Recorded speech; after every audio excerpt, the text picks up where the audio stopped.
और भाई फरहान, कैसे हो? ठीक हो? अच्छा यार, क्या लिया तुम लोगों ने ईद के लिए? नहीं यार, अभी तक तो कुछ नहीं लिया। हमने तो यार 2 बकरे लिए हैं बड़े बड़े, तुम लोगों ने अभी तक कुछ भी नहीं लिया।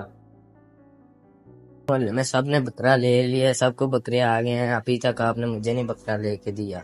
यार फरहान, तुम्हें तो पता है मेरी जो तनख्वाह है वो इतनी नहीं है कि इस दफा मैं कुर्बानी कर सकूं।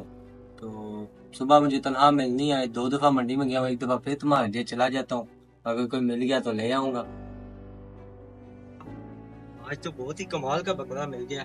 फरहान को दिखाऊंगा तो खुश हो जाएगा। चलो, उसकी भी ख्वाहिश पूरी होगी। और चलो लेके चलता हूँ, कुछ रात को दिखाऊंगा तो खुश हो जाएगा।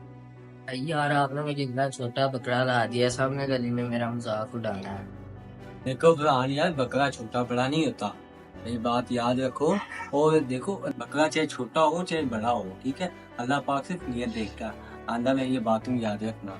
ओए फरहान, ये बकरा लेके दिया तेरे भाई ने तुझे? यार ये तो बहुत छोटा है।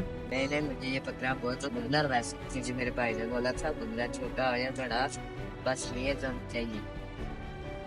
यार वैसे हाँ, ठीक ही कहा है तुम्हारे भाई ने। नीयत साफ होनी चाहिए। बकरा छोटा हो या बड़ा हो, अल्लाह पाक के पास कहाँ कुछ जाना है, अल्लाह के पास बस नीयत ही जानी है। सही कहा तुम्हारे भाई ने। आओ चलते हैं, इसको घुमाने ले चलते हैं।